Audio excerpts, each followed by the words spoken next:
Heureuse de vous retrouver ce soir dans ce bulletin d'information de ce vendredi 12 décembre 2025. Mesdames et messieurs, chers internautes, bienvenue. Voici les grands titres de cette édition.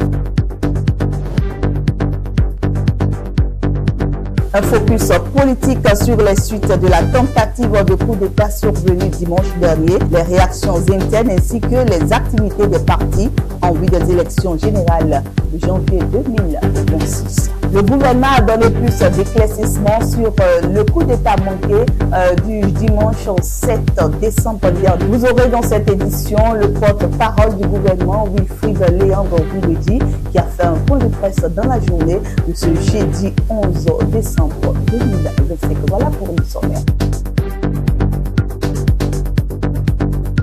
Nous commençons avec la situation sécuritaire et politique du pays. Le gouvernement béninois a tenu hier jeudi une conférence de presse pour faire le point sur la violence liée à la tentative de coup d'État du dimanche passé. Et selon le porte-parole du gouvernement, la tentative menée par des mutins a été repoussée grâce à l'intervention de la garde républicaine. Je confirme que lors des affrontements violents autour du domicile du chef de l'État, l'objectif des mutins étant de se saisir de la personne du chef de l'État, il leur fallait neutraliser sa garde, laquelle, heureusement informée et mobilisée par son chef, assisté du chef de l'État lui-même, a fait front à temps, s'est préparé pour les accueillir. Donc, je réitère que les combats ont été rudes, violents.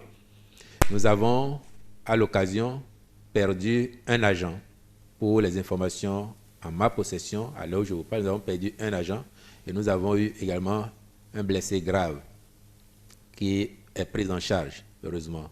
Du côté des mutins, il y a eu des blessés et il y a eu des morts, mais ils sont partis avec les corps.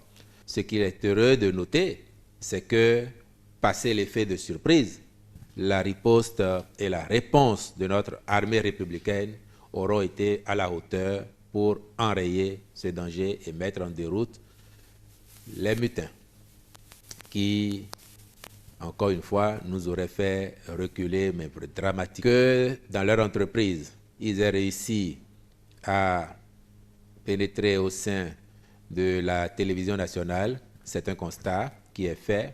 Et je ne vous donne pas de détails ici, mais je sais dès le premier moment ce qui a été fait pour éviter que cela arrive et, si ça arrivait, que cela s'étale sur la durée. Vous avez dû noter que grâce à la réponse diligente apportée, les intéressés n'ont pas pu prendre leur quartier et être à leur aise comme ça s'est vu ailleurs.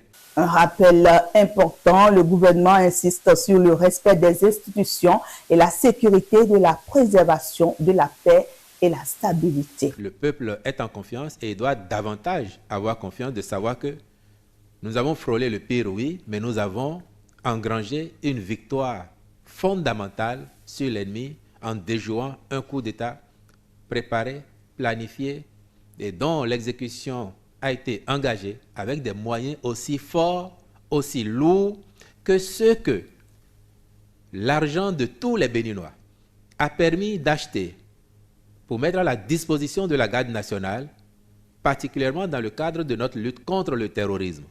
Laquelle garde nationale est bien entraînée, dispose d'équipements que d'autres nous envient, et rien qu'à voir cet aspect-là, vous direz aux candidats putschistes que si leurs conditions étaient si minables, ils n'auraient pas eu autant de moyens à utiliser contre le peuple béninois et ses institutions. Sur le plan politique interne, les partis et mouvements citoyens ont multiplié les initiatives sur le terrain pour réaffirmer leur soutien aux institutions républicaines.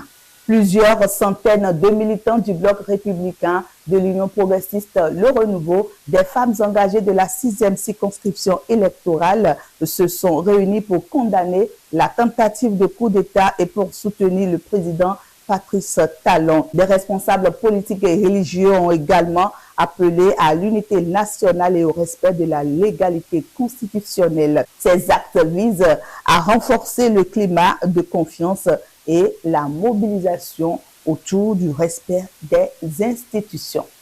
Le ministère de l'Intérieur et de la Sécurité publique informe les populations que suite à l'enquête menée par la police républicaine après les événements du 7 décembre dernier. Des matériels militaires sensibles ont été retrouvés dans les quartiers de Togbin, Fuyose, Akobato et environ. Comme recommandation de prudence et pour la sécurité des citoyens, le directeur général de la police républicaine rappelle que la manipulation de ces objets est très dangereuse.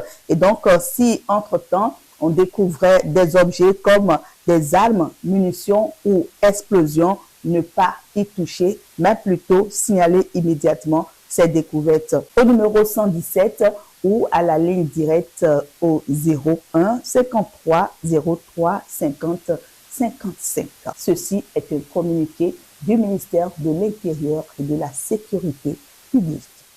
Et nous finissons ce bulletin d'information avec ce débat autour du rôle de la CEDEAO et la sécurité régionale. La situation béninoise relance le débat sur le rôle de la CEDEAO dans les préventions des crises politiques et le maintien de la démocratie en Afrique de l'Ouest. La CEDEAO a réaffirmé son engagement à soutenir les pays membres en cas de menace aux institutions démocratiques.